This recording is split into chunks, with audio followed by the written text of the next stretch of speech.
18 मार्च 2025 को मेरठ के एक पुलिस स्टेशन में बबलू नाम का आदमी आता है, जहां वो बताता है कि उसका भाई काफ़ी दिनों से मिसिंग है और उसको अपने भाई की मिसिंग रिपोर्ट लिखवानी है। उसने साथ ही साथ ये भी बताया उसका भाई उससे ज़्यादा बात नहीं करता और अपनी फैमिली से भी बात नहीं करता क्योंकि शायद उसकी बीवी मना करती है। पुलिस ने तुरंत एक्शन लिया और उसी दिन उसके घर पर तलाशी के लिए पुलिस चली गई और वहाँ जो उन सब ने देखा, दे वाज शॉक्ड। ऐसा क्या पुलिस ने और वहाँ के लोगों ने देखा कि सब शॉक हो गए।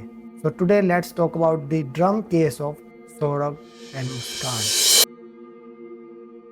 Saurabh and Muskan had a love marriage in 2016। Saurabh merchant navy में एक अच्छी जॉब करता था और इन्होंने लव मैरिज की थी and it's look like a perfect marriage, but in reality इन दोनों की लाइफ में कुछ अलग ही चल रहा था। लेकिन 2016 में जब सौरभ की शादी हुई थी, उसी के कुछ ही दिन बाद सडनली सौरभ ने अपनी नेवी की जॉब को क्विट कर दिया क्योंकि वो चाहता था कि वो मुस्कान के साथ अपनी एक खुशहाल जिंदगी रखे, क्योंकि ज़्यादातर उसको इधर से उधर उस जॉब की वजह से ट्रैवल करना पड़ता था। और साथ ही साथ सौरभ की फैमिली को मुस्कान बिल्कुल भी पसंद नहीं थी, तो उनकी बिल्कुल भी रजामंदी नहीं थी सौरभ और मुस्कान की शादी में। और सौरभ और मुस्कान ने अपनी मर्जी अपने फैसलों से खुद शादी की थी। लेकिन जब उसकी फैमिली को पता लगा कि उसके बेटे ने अपनी बेबी की वजह से जॉब भी छोड़ दी है, तो उसकी फैमिली सौरभ पे भड़की और अक्सर सौरभ की उसकी फैमिली से लड़ाई होने लगी। और सौरभ ने और मुस्कान ने डिसाइड किया कि वो अपना घर छोड़ देंगे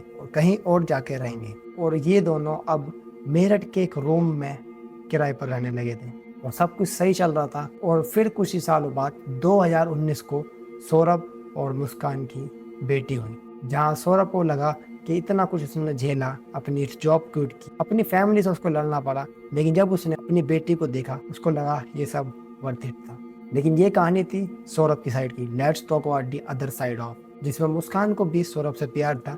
लेकिन 2019 में ही जब सौरभ की बेटी हुई थी, उसी के कुछ दिनों बाद मुस्कान के फ़ोन पर व्हाट्सएप पर एक नोटिफिकेशन आया, जहां उसको किसी ने एक ग्रुप में ऐड किया था। उस ग्रुप के अंदर मुस्कान के पुराने स्कूल के क्लासमेट्स थे, जिनमें से एक साहिल शुक्ला भी था। साहिल और मुस्कान स्कूल के टाइम से ही एक अच्छे दोस्त थे और शायद वो एक दूसरे से प्यार भी करते थे। लेकिन वक्त बीता और वो दोनों एक दूसरे से किसी वजह से अलग हो गए।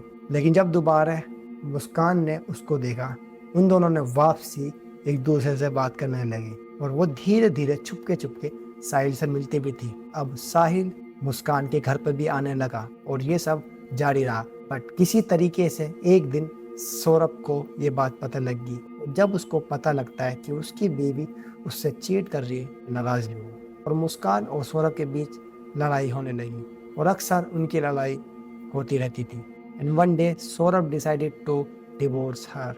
लेकिन जब उसने अपनी बेटी के बारे में सोचा, उसने एक कदम पीछे रख लिया और उसने मुस्कान से नेगोशिएशन की कि वो ऐसा ना करे और वो उसको माफ़ कर देगा। और कुछ ही दिनों बाद सब कुछ ठीक होने के बाद सौरभ यूरोप में किसी काम से चला गया। मुस्कान ने फिर से साहिल के साथ मिलना जारी रखा। तो कौन था साहिल?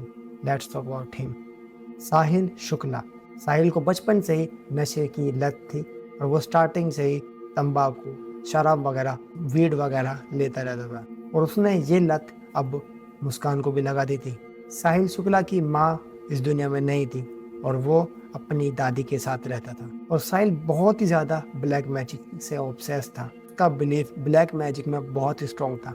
लेकिन एक दिन अचानक साहिल के स्नैपचैट पर उसकी माँ के नाम की आईडी से एक मैसेज आता है, जहाँ उसको वो मैसेज आकर साहिल थोड़ा शॉक में हो जाता है, जहाँ उसको मालूम होता है कि ये जो इंसान वो उसकी माँ ही है। साहिल की माँ ने बताया कि उसकी माँ चाहती है कि वो और मुस्कान साथ रहें। इन सब बातों को जानकर साहिल के अंदर मुस्कान के लिए, मुस्कान को पाने का पैशन आ चुका था। Like I said you before, Muskan और सौरभ की अक्सर लड़ाई होती रहती थी। इवन दो सौरभ के हिसाब से सब कुछ सॉर्ट आउट हो चुका था, लेकिन मुस्कान की साइड ऐसा कभी कुछ हुआ ही नहीं था। तो साहिल ने उसको पूरा सपोर्ट दिया और इन दोनों ने एक मास्टर प्लान बनाया। On the Saurabh side, Saurabh अपने काम के लिए इधर से उधर यूरोप में स्ट्रगल कर रहा था। 24 फरवरी 2025 को वो अपने घर पर आया, जहाँ 25 फरवरी को मुस्कान का बर्थडे भी है और 25 तारीख को पूरी फैमिली यानी सौरभ, मुस्कान और उनकी बेटी मिलकर मुस्कान का बर्थडे सेलिब्रेट करेंगे, जहाँ मुस्कान उसके खाने में कुछ नशे की दवा डालती है और खाना खाते ही सौरभ को नींद सी आने लग जाती है। लेकिन वो पूरे तरीके से नशे में नहीं होता, सब कॉन्शियसली या कॉन्शियसली उसको पता चल रहा था कि आगे पीछे क्या हो रहा है। उस दिन मुस्कान और साहिल का प्लान उसको मारना था, लेकिन पता नहीं कि मुस्कान को अपनी और सौरभ की कुछ बातें याद आने लगी और उसने सोचा कि वो ऐसा नहीं करेगी और उसने उस दिन ये सब जो किया था उस प्लान को वहीं छोड़ दिया और सब कुछ नॉर्मल हो गया। लेकिन ऐसा शायद कुछ ही दिन तक था, क्योंकि 4 मार्च को उसने वापसी सेम वही किया। उसने वापसी सौरभ के खाने में नशे की दवा डाली और कुछ ही घंटों बाद सौरभ पूरे तरीके से नशे में हो गया था और बेहोश हो गया था। लेकिन इस दिन मुस्कान ने अपने प्लान को नहीं रोका और जैसी रात को सौरभ पूरे तरीके से नशे में हो गया था, साहिल घर पर आया और इन्होंने अपने काम को अंजाम दिया।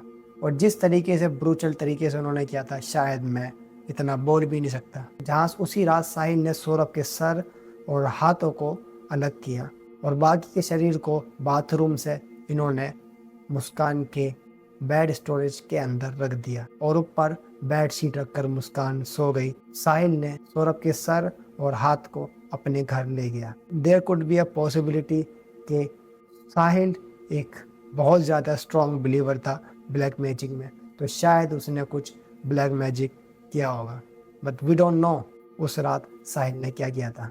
एंड द नेक्स्ट डे 5 मार्च को इन दोनों को पूरे तरीके से सौरभ की लाश को ठिकाना लगाना था, क्योंकि अब भी सौरभ की लाश उस बेड के अंदर थी। तो साहिल एक शॉप से एक बड़ा ड्रम लेकर आया, जहां ड्रम के अंदर उसने सौरभ के टुकड़े हुए शरीर को अंदर डाला और ऊपर से सीमेंट डालकर उसको एक कोने में रख दिया।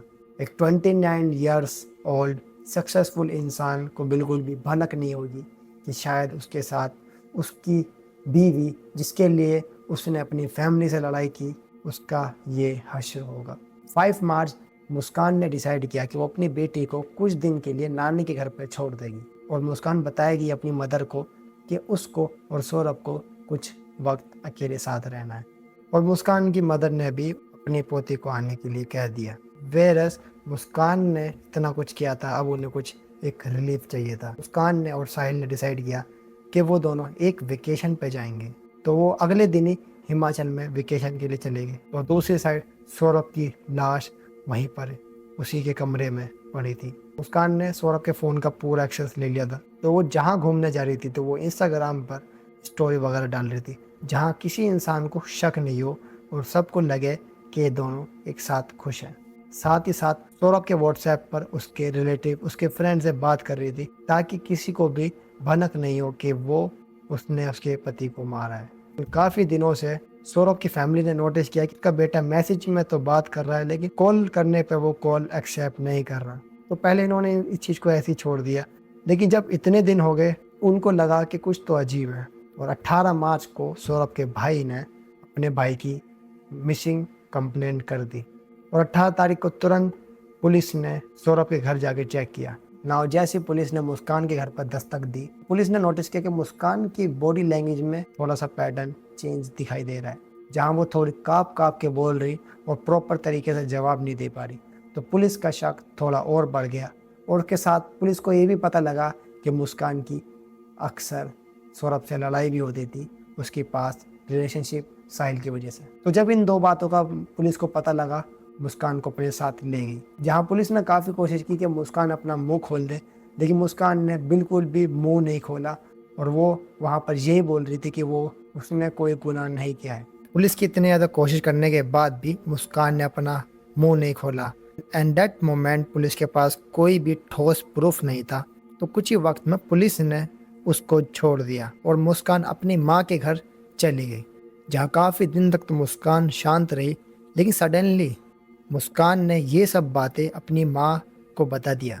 तो जब मुस्कान की माँ को पता लगा तो वो काफ़ी ज़्यादा शॉक हो गई थी और कुछ ही दिन तक ऐसी चलने के बाद मुस्कान की माँ ने ही पुलिस को सब कुछ बता दिया था। और पुलिस ने जब मुस्कान के घर पर जाके देखा कि उसके घर के कोने में एक ड्रम रखा है, जहाँ उसके पास जाते ही बहुत ही बुरी एक बदबू आ रही है और उसका वजन काफ़ी ज़्यादा था, इतना ज़्यादा था कि वो उनसे उठाया भी नहीं जा रहा था। तो काफ़ी लोगों की हेल्प से जब पुलिस ने उसको मूव किया तो उन्होंने देखा सौरभ की बॉडी की चीथड़े हुए पड़े थे।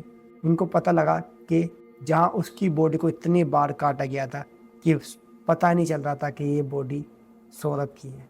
और डॉक्टर के हिसाब से ऑटोप्सी होना ऑलमोस्ट इम्पॉसिबल ही था, बट किसी तरीके से उन्होंने ये ऑटोप्सी की और पता लगा ये बॉडी सौरभ की है। 29 ओल्ड मर्चेंट नेवी ऑफिसर, जहां उसने अपनी फैमिली से लड़ाई की, जहां उसने अपने प्यार के लिए फैमिली को छोड़ा, उसके बावजूद भी उसको क्या मिला? अपनी ही लाश को दफनाने के लिए उसे एक अच्छी जगह नहीं मिली। My name is Zeeshan, signing out.